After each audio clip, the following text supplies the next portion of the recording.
Humanities കഫേയുടെ പുതിയൊരു ക്ലാസ്സിലേക്ക് ഏവർക്കും സ്വാഗതം. നമ്മളിപ്പോൾ നോക്കാൻ പോകുന്നത് ഇനി വരുന്ന മോഡൽ എക്സാമിന് വേണ്ടിയിട്ട് നിങ്ങളെ ഹെൽപ്പ് ചെയ്യുന്ന രീതിയിലുള്ള നമ്മുടെ +2 ഹിസ്റ്ററിയിൽ നിന്നുള്ള ഇമ്പോർട്ടൻ്റ് ആയിട്ടുള്ള എസ് എ ക്വസ്റ്റ്യൻസ് ആണ് കേട്ടോ. ഓക്കെ, നമ്മളെല്ലാ പ്രധാനപ്പെട്ട എസ് എ ടോപ്പിക്കുകളും ഇവിടെ പറയുന്നുണ്ട്. നിങ്ങളിത് കണ്ടിട്ട് എന്ത് ചെയ്യുക, പഠിച്ചിട്ടുള്ളവരാണെങ്കിൽ അത് റിവൈസ് ചെയ്യുക. ഇനി പഠിക്കാത്തതായിട്ട് ഏതെങ്കിലും ഇതിൽ കാണുന്നുണ്ടെങ്കിൽ അതൊക്കെ നിങ്ങൾ ഇനിയും പഠിക്കുക കേട്ടോ. ഓക്കെ, അപ്പോൾ നിങ്ങൾ മനസ്സിലാക്കുക, ഞാനിത് PYQs ഓറിയൻറ്റഡ് ആയിട്ടാണ് ഇത് ചെയ്തിട്ടുള്ളത്. നമുക്കറിയാം 8 മാർക്കിനാണ് നമ്മുടെ എസ് എ വരുന്നത്. അപ്പോൾ അതിൻ്റേതായിട്ടുള്ള നല്ല രീതിയിലുള്ള ഇമ്പോർട്ടൻസ് ഉണ്ട് എന്നുള്ളത് ക്ലിയർ ആയിട്ട് മനസ്സിലാക്കുക. ഓക്കെ, വേറെ ഒന്നും പഠിച്ചില്ലെങ്കിലും ഈ എസ് എ ടോപ്പിക്കുകൾ കൃത്യമായിട്ട് നിങ്ങൾ പഠിച്ചിട്ട് വേണം പോകാനായിട്ട്. ഓക്കെ, പിന്നെ ഒരു കാര്യം കൂടി, നമ്മൾ ഇംഗ്ലീഷ് മീഡിയത്തിലും മലയാളം മീഡിയത്തിലും ഉള്ള ടോപ്പിക്സ് അവിടെ പറയുന്നുണ്ട്. സോ എല്ലാവരും സ്കിപ്പ് ചെയ്യാണ്ട് തന്നെ കാണാനായിട്ട് ശ്രമിക്കുക കേട്ടോ. ഓക്കെ, നമുക്ക് ഓരോന്നായിട്ട് നോക്കാം.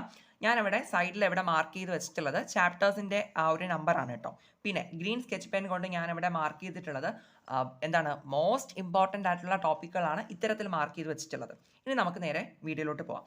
ഹാരപ്പൻ സിവിലൈസേഷൻ, ഹാരപ്പൻ സംസ്കാരം. നമുക്കറിയാം നമ്മുടെ ഒന്നാമത്തെ പാഠത്തിലുള്ള ഞാനിവിടെ മാർക്ക് ചെയ്തിട്ടുള്ളത് അതാണ്, ഒന്നാമത്തെ പാഠത്തിലുള്ള മോസ്റ്റ് ഇമ്പോർട്ടൻ്റ് ആയിട്ടുള്ള 8 മാർക്കിൻ്റെ എസ് എ ചോദ്യമാണ്. ഓക്കെ, നമ്മൾ ഓണപരീക്ഷയ്ക്കും ക്രിസ്മസ് പരീക്ഷയ്ക്കും ഒക്കെ പഠിച്ചത് തന്നെയാണ്. സോ എല്ലാവരും ഇത് കൃത്യമായിട്ട് പഠിക്കുക. ഇത് ആരും പഠിക്കാണ്ട് പോകരുത്. ഹാരപ്പൻ സംസ്കാരം നമ്മുടെ ഇൻഡസ് വാലി സിവിലൈസേഷൻ ബേസ് ചെയ്തിട്ട് ഇതിനകത്ത് ഒത്തിരി സബ് ടോപ്പിക്കുകൾ വരുന്നുണ്ട്. അതെല്ലാം നിങ്ങൾ കവർ ചെയ്തിട്ട് പോവുക. ഹിൻറ്റുകൾ കൊടുത്തിട്ടാണ് നമുക്ക് ക്വസ്റ്റ്യൻ വരുന്നത്. ഓക്കെ, അപ്പോൾ കൃത്യമായിട്ട് മനസ്സിലാക്കാൻ ഞാനിവിടെ സ്പെഷ്യലായിട്ട് മാർക്ക് ചെയ്ത് വെച്ചിട്ടുണ്ട്. കാരണം ഇത് ഒരിക്കലും നിങ്ങൾ മിസ്സാക്കാൻ പാടില്ല. ഓക്കെ, ഇനി രണ്ടാമത് മൗര്യൻ എംപയർ, മൗര്യ സാമ്രാജ്യത്തെ പറ്റിയിട്ട് ഒരു എസ് എ, അതൊരു എസ് എ ടോപ്പിക്കാണ് കേട്ടോ. ഇത് നമ്മുടെ രണ്ടാമത്തെ ചാപ്റ്ററിലുള്ളതാണ്. ഇത് നമുക്ക് എന്താണ്, ഇത് നമ്മുടെ ഈ ക്രിസ്മസ്, ഓണം എക്സാം അങ്ങനെയൊക്കെയുള്ള എക്സാമുകൾക്കൊക്കെ ചോദിക്കുന്നതാണ്. പക്ഷേ മോഡൽ എക്സാമിന് വലുതായിട്ട് ചോദിച്ച് കണ്ടിട്ടില്ല. പക്ഷേ എന്നാലും അതൊരു എസ് എ ടോപ്പിക്കാണ്, നമ്മൾ പഠിച്ചിരിക്കേണ്ടതാണ്. ഈവൻ അത് എസ് എക്ക് വന്നില്ല എന്നുണ്ടെങ്കിൽ അതൊരു ഷോർട്ട് എസ് എ ആയിട്ടും പ്രതീക്ഷിക്കാവുന്നതാണ്. സോ അതുകൊണ്ട് അത് നിങ്ങൾ പഠിക്കുക. ഇനി വരുന്നതാണ് അൽബെറിനി, ഇബൻ ബത്തൂത്ത, ബെർണിയർ. നമ്മുടെ 5ാമത്തെ ചാപ്റ്ററിലുള്ള 3 ട്രാവലേഴ്സിൻ്റെ പേരാണ്. മലയാളത്തിലും ഇങ്ങനെ തന്നെയാണ് കേട്ടോ, അതുകൊണ്ടാണ് ഞാൻ മലയാളം എഴുതാത്തത്. ഓക്കെ, അൽബെറിനി, ഇബൻ ബത്തൂത്ത, ഈ 3 ആൾക്കാരെ പറ്റിയിട്ട് നമ്മൾ കൃത്യമായിട്ട് പഠിച്ചു വെച്ചേക്കുക. പ്രത്യേകിച്ച് ഈ അൽബെറിനിയൊക്കെ കേട്ടോ. ഇതൊക്കെ നമുക്കിത് 3ഉം ചോദിച്ചിട്ടുണ്ട് നമ്മുടെ എസ് എക്ക്. സോ ഇത് ഞാൻ പറയുന്ന കാര്യമൊന്നും മനസ്സിലാക്കാം കേട്ടോ. ഇത് 3 നമുക്ക് മേ ബി ചിലപ്പോൾ ഒരുമിച്ച് ചോദിക്കാൻ ചാൻസ് ഉണ്ട്. അല്ലെങ്കിൽ ഇതിൽ ഏതെങ്കിലും ഓരോരുത്തരെ വെച്ചിട്ട് 8 മാർക്കിന് എസ് എ ചോദിക്കാം. അതായത് അൽബെറിനിയെ കുറിച്ചിട്ട് എഴുതാൻ വേണ്ടിയിട്ട് ചോദിക്കാം. അൽബെറിനിയെ കുറിച്ചിട്ട് എഴുതുമ്പോൾ തന്നെ അദ്ദേഹത്തിൻ്റെ ബുക്കിനെ പറ്റിയിട്ട് എഴുതാം, അല്ലേ? അങ്ങനെ അദ്ദേഹം പറഞ്ഞിട്ടുള്ള പല കാര്യങ്ങളും ഉണ്ട്, അതിനെയൊക്കെ പറ്റിയിട്ട് നമുക്ക് അവിടെ എഴുതാൻ പറ്റും. ഓക്കെ, അതുപോലെ ഇബൻ ബത്തൂത്ത നമുക്ക് സെപ്പറേറ്റ് ആയിട്ട് ചോദിക്കാം. അപ്പോൾ ഇബൻ ബത്തൂത്ത പറഞ്ഞിട്ടുള്ള കാര്യങ്ങളും അദ്ദേഹത്തിൻ്റെ ബുക്സിനെ പറ്റിയിട്ടൊക്കെ നമുക്ക് അവിടെ എഴുതാൻ പറ്റും. ബെർണിയർ അതുപോലെ സെപ്പറേറ്റ് ആയിട്ട് ചോദിക്കാം. അല്ലെങ്കിൽ ഇതിൽ ഏതെങ്കിലും കമ്പൈൻ ചെയ്ത് 2 പേരെ പറ്റിയിട്ട് ഒരുമിച്ച് എഴുതാൻ വേണ്ടിയിട്ട്, അങ്ങനെ പല രീതിയിൽ നമുക്ക് ക്വസ്റ്റ്യൻസ് പ്രതീക്ഷിക്കാം. അതുകൊണ്ട് തന്നെ നിങ്ങൾ ഈ 3 ആൾക്കാരെ പറ്റിയിട്ടും അവരുമായി ബന്ധപ്പെട്ടുള്ള കാര്യങ്ങളെല്ലാം നിങ്ങൾ എന്ത് ചെയ്യുക, കൃത്യമായിട്ട് 8 മാർക്ക് എസ് എ എഴുതണം എന്നുള്ള നിലയ്ക്കാണ് നിങ്ങൾ പഠിച്ചിട്ട് പോവുക. 5ാമത്തെ പാഠത്തിലാണ് കേട്ടോ ഈ 3 ട്രാവലേഴ്സിനെ പറ്റി നമ്മൾ പഠിക്കുന്നത്. ക്ലിയർ ആണല്ലോ? ഇനി അടുത്ത് ഭക്തി മൂവ്മെൻറ്റ്, ഭക്തി പ്രസ്ഥാനം എന്ന് പറയുന്നത് നമ്മുടെ 6ാമത്തെ ചാപ്റ്ററിലുള്ള ഒരു ടോപ്പിക്കാണ്. ഇതും ഒരു എസ് എ ടോപ്പിക്കാണ് കേട്ടോ. ഇത് നിങ്ങൾ ജസ്റ്റ് ഒന്ന് വായിച്ച് മനസ്സിലാക്കി വെക്കുക കേട്ടോ. ഓക്കെ, ഇത് എസ് എക്ക് ചോദിച്ചില്ല എന്നുണ്ടെങ്കിൽ ഇതിനകത്തുള്ള പല കാര്യങ്ങളും നമ്മൾ പഠിക്കുന്നുണ്ട്. വീരശൈവ മൂവ്മെൻറ്റ്, ആൾവാർസ്, നായനാസ്, അപ്പോൾ അങ്ങനെയൊക്കെയുള്ള കാര്യങ്ങൾ അല്ലാതെയും ക്വസ്റ്റ്യൻസ് ആയിട്ട് എക്സ്പെക്ട് ചെയ്യാവുന്നതാണ് കേട്ടോ. അതുകൊണ്ട് എസ് എക്ക് അത് പഠിച്ചു എന്ന് പറഞ്ഞിട്ട് നമുക്ക് ഒരിക്കലും ഒരു നഷ്ടം ഉണ്ടാവുന്നില്ല. ഇനി അടുത്ത് വരുന്നതാണ് റോയൽ സെൻറ്ററും സാക്രഡ് സെൻറ്ററും, അല്ലേ? നമ്മുടെ രാജകീയ കേന്ദ്രം, വിശുദ്ധ കേന്ദ്രം എന്ന് നമുക്ക് മലയാളത്തിൽ പറയാം. ഇത് നമ്മുടെ 7ാമത്തെ പാഠം, വിജയനഗര സാമ്രാജ്യത്തെ പറ്റി പഠിക്കുന്ന 7ാമത്തെ പാഠത്തിലുള്ള 2 ടോപ്പിക്സുകളാണ്. ഇത് 8 മാർക്കിന് നമുക്ക് മോഡൽ എക്സാമിനൊക്കെ മുന്നേ ചോദിച്ചിട്ടുമുണ്ട്. ഓക്കെ, ഇമ്പോർട്ടൻ്റ് ആണ്, ഞാൻ മാർക്ക് ചെയ്ത് വെച്ചിട്ടുണ്ട്. സോ മനസ്സിലാക്കുക, royal centre, sacred centre. Okay, ഇത് രണ്ടും കൂടി ഒരുമിച്ച് ചോദിക്കാം, അല്ലെങ്കിൽ ഇതിൽ ഏതെങ്കിലും സെപ്പറേറ്റ് ആയിട്ടും ചോദിക്കാം കേട്ടോ. അതുകൊണ്ട് നമ്മൾ രണ്ടും പഠിച്ചു വെച്ചേക്കാം. ക്ലിയർ? ഇനി ഐന എക്ബാരി, അത് നമ്മുടെ അൽബെറിനി അല്ല, അബുൽ ഫസൽ എഴുതിയിട്ടുള്ളതാണ് കേട്ടോ ഐന എക്ബാരി. ശ്രദ്ധിക്കുക, ഐന എക്ബാരി ഒരു ബുക്കാണ്. അത് ആരെഴുതിയതാണ്? അബുൽ ഫസലാണ് എഴുതിയത്. അപ്പോൾ അബുൽ ഫസൽ എഴുതിയ ഐന എക്ബാരിനെ കുറിച്ചിട്ട് 8 മാർക്കിന് ചോദിക്കാറുണ്ട്. അതൊരു എസ് എ ടോപ്പിക്കാണ്. അതുകൊണ്ട് നിങ്ങൾ കൃത്യമായിട്ട് ആ ഒരു ടോപ്പിക്ക് നിങ്ങൾ വായിച്ച് മനസ്സിലാക്കുക. മലയാളത്തിലും ടെക്സ്റ്റ് ബുക്കിൻ്റെ പേരാണല്ലോ ഐന എക്ബാരി എന്ന് തന്നെയാണ് പറയുന്നത്, അതാണ് സെപ്പറേറ്റ് ആയിട്ട് എഴുതാത്തത്. ക്ലിയർ?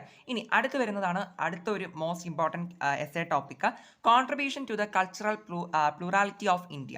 ഇത് ഏത് ചാപ്റ്ററിലാണെന്ന് വെച്ചിട്ടുണ്ടെങ്കിൽ നമ്മുടെ അഡീഷണൽ ടെക്സ്റ്റ് ഉണ്ടല്ലോ, അഡീഷണൽ ടെക്സ്റ്റിലെ 1ാമത്തെ ചാപ്റ്ററിൽ നിന്നാണ് കേട്ടോ ഈ ഒരു ചോദ്യം വരുന്നത്. So contribution to the cultural plurality, അതങ്ങനെ ചോദിക്കാം.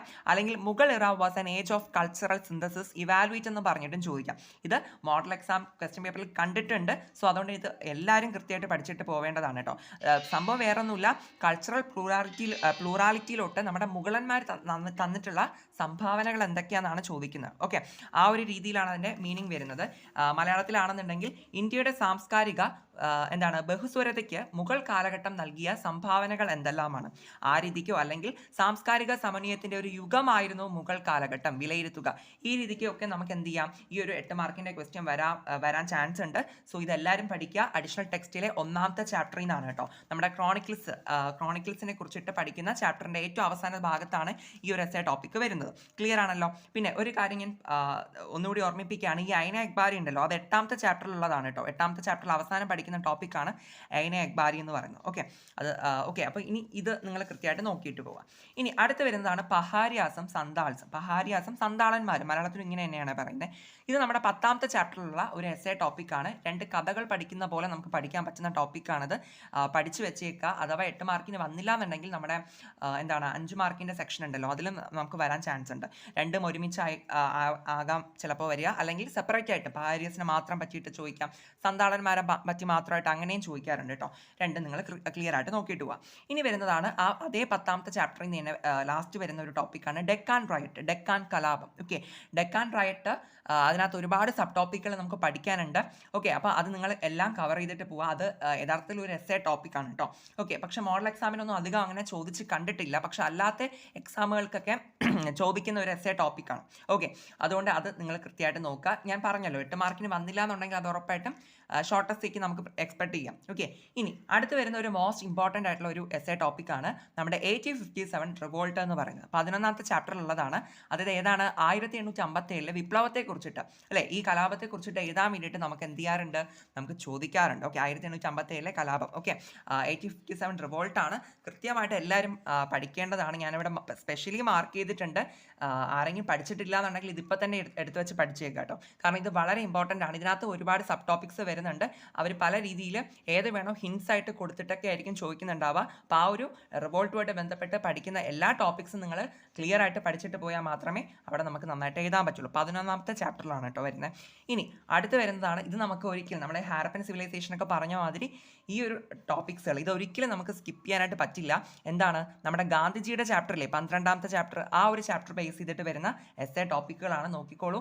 നോൺ കോപ്പറേഷൻ മൂവ്മെന്റ്, അല്ലെങ്കിൽ നമുക്കതിന് എന്ത് പറയാം, നിസ്സഹകരണ പ്രസ്ഥാനം എന്ന് പറയാം അല്ലേ. പിന്നെ സോൾട്ട് സത്യാഗ്രഹ, ഉപ്പ് സത്യാഗ്രഹം എന്ന് പറയാം. പിന്നെ എന്താ, quit India movement, quit India പ്രസ്ഥാനം. ഓക്കെ, അപ്പോൾ ഇത് മൂന്നും ചേർത്തിട്ട് നമുക്ക് 8 മാർക്കിന് ചോദിക്കാം, അല്ലെങ്കിൽ ഈ നോൺ കോപ്പറേഷൻ മാത്രമായിട്ട് സെപ്പറേറ്റ് ആയിട്ട് 8 മാർക്കിന് ചോദിക്കാം.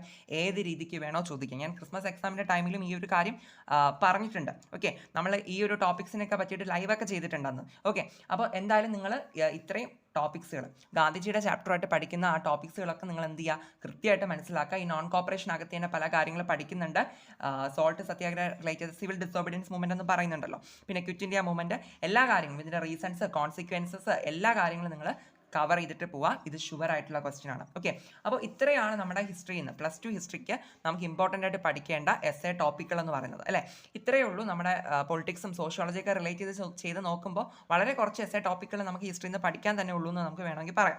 ഓക്കെ, പക്ഷേ ഇതിൽ തന്നെ ഞാൻ ഒന്നുകൂടി എന്ന് പറയാണ്, മോസ്റ്റ് ഇമ്പോർട്ടൻ്റ് അല്ലെങ്കിൽ ഒരിക്കലും സ്കിപ്പ് ചെയ്യാൻ പാടില്ല എന്നുള്ള രീതിക്കുള്ളതാണ് ഞാൻ ഇവിടെ മാർക്ക് ചെയ്ത് വെച്ചിട്ടുള്ളത്.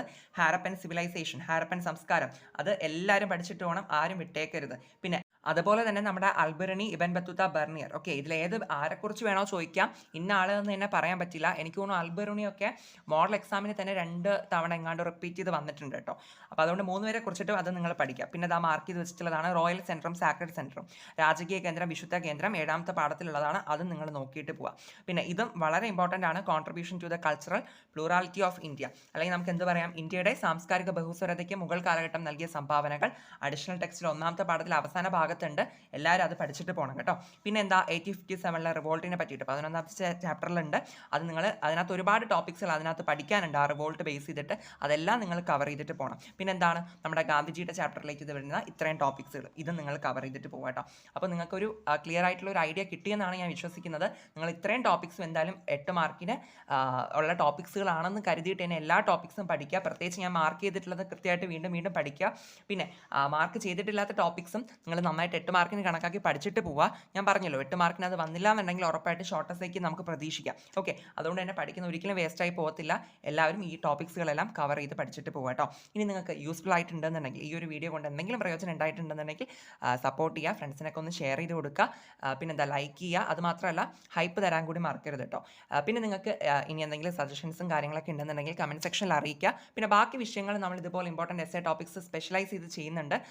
അതൊക്കെ എന്താണ് നാളെ മുതൽ വീണ്ടും വരുന്നുണ്ട് കേട്ടോ, വേറെ വിഷയങ്ങൾ ബേസ് ചെയ്തിട്ടുള്ള വീഡിയോസൊക്കെ. അപ്പോൾ അതുകൊണ്ട് തന്നെ ബെല്ലൈക്കനൊക്കെ എനേബിൾ ചെയ്ത് കൂടെ കേട്ടോ സപ്പോർട്ട് ചെയ്യാം.